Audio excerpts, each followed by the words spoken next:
I think we as a culture, especially the Western culture, we experience really hard time. Things are changing rapidly. In one hand, we have access to great education, amazing food, technology, cell phone, internet. But in the same time, you see many things that are not working. Many systems, old systems that's starting to collapse. And many people that experience their life in an unhappiness way. They are not happy. They have jobs, well, great. They have amazing cars. They have the best cell phones, but they keep in themselves not happy. And I think Dragon Dreaming is a place where people start working on what is really make people happy, what is really their dreams, what is really their passion. The founder of Dragon Dreaming, his name is John Croft, and he created this tool in collaboration with his wife, Viviane Lanta. And they kept doing projects in Australia for some years until Viviane Lanta passed away and John arrived to Europe and he started transmitting this tool to the world.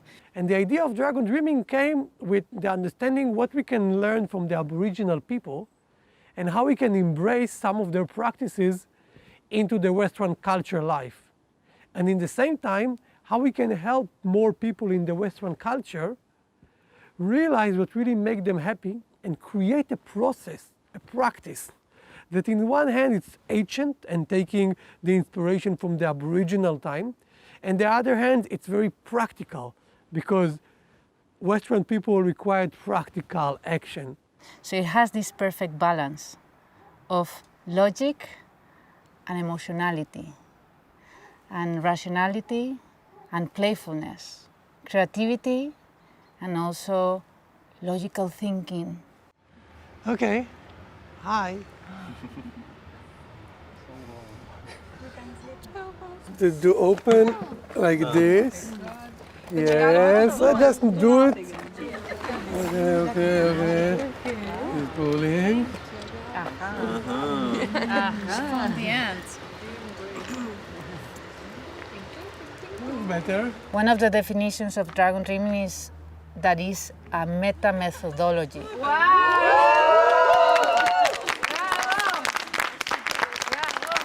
So for me, meta methodology means that it has many knowledge, many tools included in one.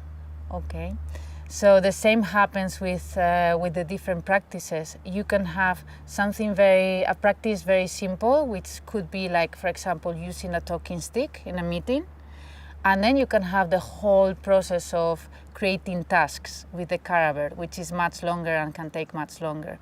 So I think you can break it into parts and at the same time use the whole method with all the small tools together and help your team or your group of people like to create a specific project.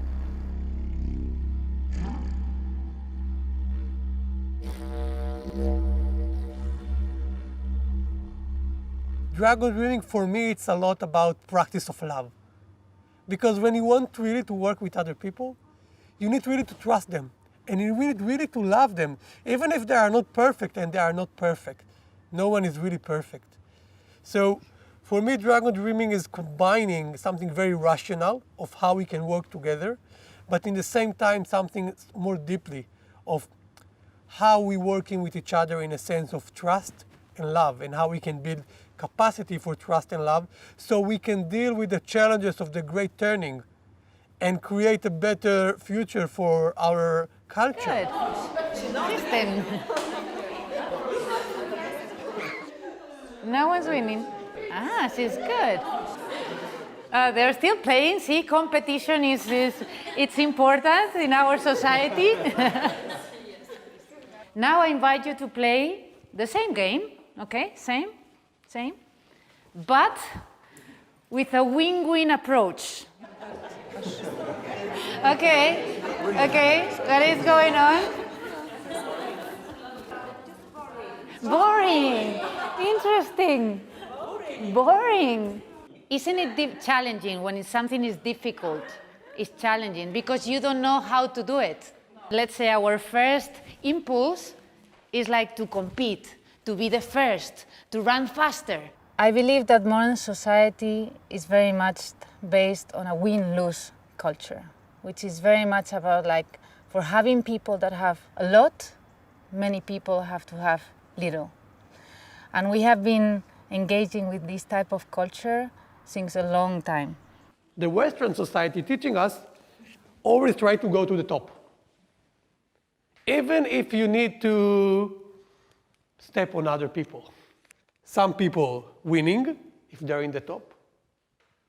Some people winning less, but also losing if they are in the middle. And the people in the bottom usually will win less and will lose more. Now, if we really want to shift the culture and start solving the problem, we cannot try to solve them with the same perception of how we should work together. Therefore, we're aiming to shift our culture into more circular one.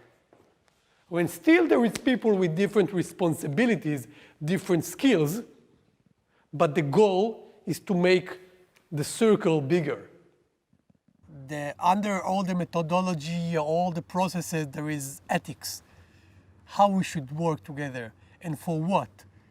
And the ethics is talking about the culture of win-win-win. So there needs to be a win for myself as an individual being, but there also needs to be a win for my community, the people I engage with. And the last win is related to the earth. So it's a moment where we need to give more than we take.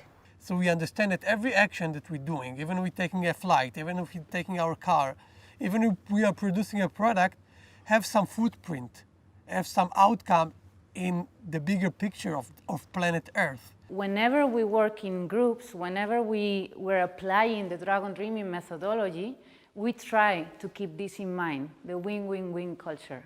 Is this action good for myself? Is this action good for both of us? Is this action good for the planet as a whole? And then the answer, it's different.